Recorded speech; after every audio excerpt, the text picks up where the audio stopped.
Telugu Desam party కార్యకర్తలకి జన సైనికులకి ప్రత్యేకంగా మండల పార్టీ అధ్యక్షులకి గ్రామ పార్టీ అధ్యక్షులకి క్లస్టర్ యూనిట్ బూత్ అధ్యక్షులకి నెల్లిమర్ల ప్రజలందరికీ పేరు పేరున నా హృదయపూర్వక ధన్యవాదములు. ఉత్తరాంధ్ర అమ్మ లాంటిది. అమ్మ ప్రేమకి కండిషన్స్ ఉండవు. అలా ఉత్తరాంధ్ర ప్రజల ప్రేమకు కూడా కండిషన్స్ ఉండవు. ఎవరైనా మంచి పని చేస్తే జీవితాంతం గుర్తు పెట్టుకునే వాళ్ళు ఉత్తరాంధ్ర ప్రజలు. అదే గాని పొరపాటున ఎవరైనా తప్పు చేస్తే పాతేసే శక్తి కూడా ఉన్నవారు ఉత్తరాంధ్ర ప్రజలు. విజయనగరం జిల్లా పేరులోనే విజయం ఉంది. ఇక్కడి నుంచి ఏ కార్యక్రమం ప్రారంభించినా విజయం సాధిస్తాం ఖాయం. అందుకే నేను నా శంఖారావం కార్యక్రమం ఇక్కడ ప్రారంభిస్తాం జరిగింది. పైడి తల్లి అమ్మవారి ఆలయం ఉన్న పుణ్యభూమి విజయనగరం జిల్లా. రాముడి ఆలయం రామ్ తీర్థం ఉన్న పుణ్యభూమి ఈ నెల్లిమర్ల నియోజకవర్గం.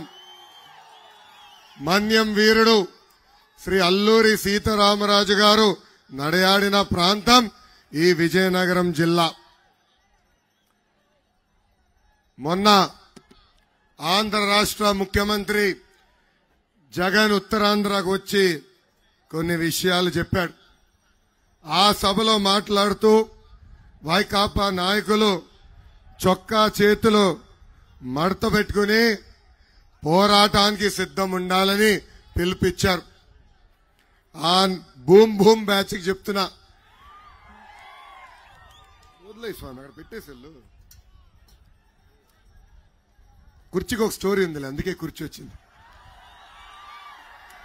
ఆ భూమ్ భూమ్ బ్యాచ్ కి చెప్తున్నా, చొక్కా చేతులు మడత పెట్టుకుంటే ఇక్కడ ఊరుకునేదానికి పసుపు సైన్యం గాని జన సైనికులు లేరు. మా జోలికి రావద్దు. మేం ఎవరిని వదిలిపెట్టాం. మా పసుపు సైన్యం జన సైనికులు ఒక్కసారి ఇట్లా చేస్తే మీ సీటు కూడా మర్చే బాధ్యత మేము తీసుకుంటాం. జగన్ మీ బ్యాచ్ కి boom boom president medal Andhra gold కావాలి. కానీ మాకు ఆ పసుపు జెండా చూస్తేనే నూతన ఉత్సాహం. ఈ సభాముఖంగా జగన్ కి నేను హెచ్చరిక జారీ చేస్తున్నా, మా జోలికి రావద్దు. పొరపాటున వస్తే నీ సీటు మర్చబెట్టి నీకు సీటు లేకుండా చేసే బాధ్యత మేము తీసుకుంటాం. ఎలా చేస్తామో చూపించాలా ఆయనకు ఒకసారి. ఇదిగో బా జగన్,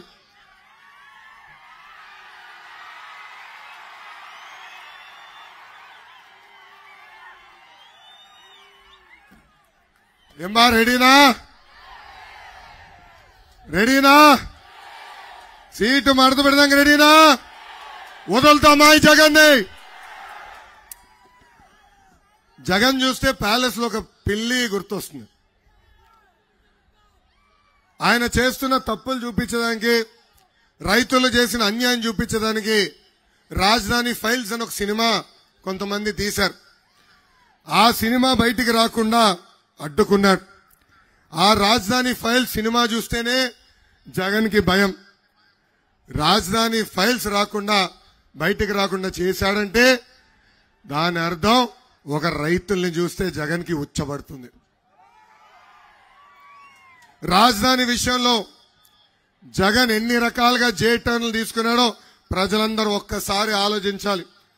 ఆనాడు ఏకంగా వాషింగ్టన్ డీసీ లాంటి రాజధాని కడతానన్నాడు, కట్టలేదు. కనీసం 30,000 ఎకరాలు ఉన్న ప్రాంతాన్ని రాజధాని చేయాలని మాట చెప్పిన వ్యక్తి ఈ జగన్. అంతేకాదు, ఇప్పటికీ చిన్న రాష్ట్రం ఏం ప్రాంతాల మధ్యన చిచ్చు పెట్టకూడదని ఆనాడు చెప్పిన వ్యక్తి ఎవరు? జగన్.